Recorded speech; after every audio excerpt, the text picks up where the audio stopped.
about 2.5 or 3 minutes to talk about your background, your education, and some of your experiences, and after which Mr. excuse me, Hawkins will do the same. All right.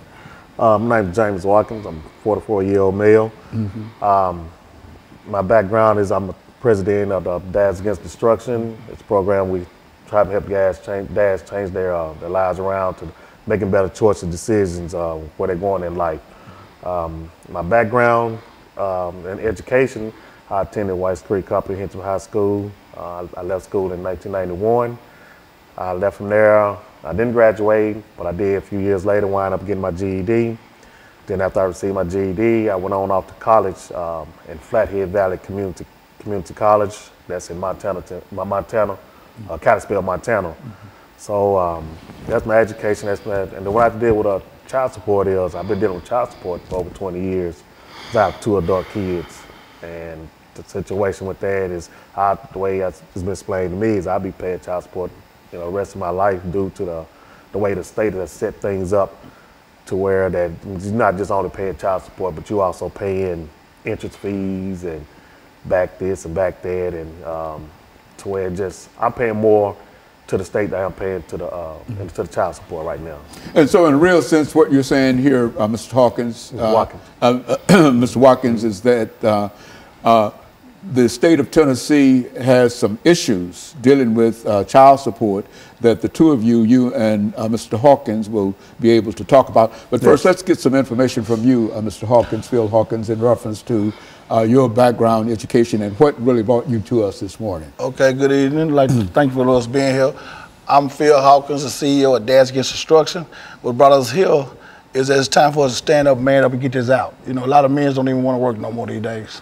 So we out here now trying to advocate for the men, to get the men back in the household and get the system back. Right now, the system trying to raise our kids, and it can't happen like that.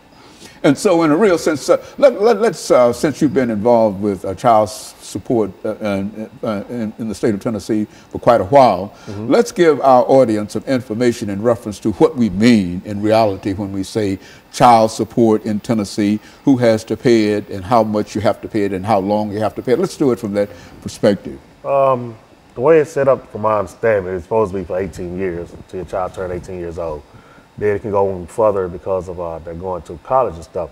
I can understand all that, but situations in life happen. Man's job might slow down at different points of the season to where he's not able to make his whole payment, or he might lose a job, or just things happen. But that doesn't stop child support from running, and as it keeps running, if you miss, it's like a credit. If you miss a payment, if you don't pay your whole full balance, they're gonna charge you a late fee.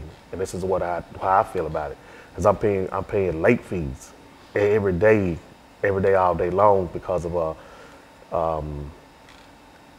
I'm just might be slow on getting a payment, makes me slow at work and stuff, and I'm not even making a payment. But it's just a system to where it's like it makes you feel like the state getting more out of it than the child is. And so, Mr. Hawkins, what we're saying is that when we talk about child support, we're not just talking about a simple kind of thing of buying diapers and baby food and et cetera for a certain time. But I think as Mr. Watkins has indicated, that he has been involved in it for more than 18, 20 odd years. And so, what we're going to do, Mr. Hawkins, is to take this first commercial break. We've got about a half a minute.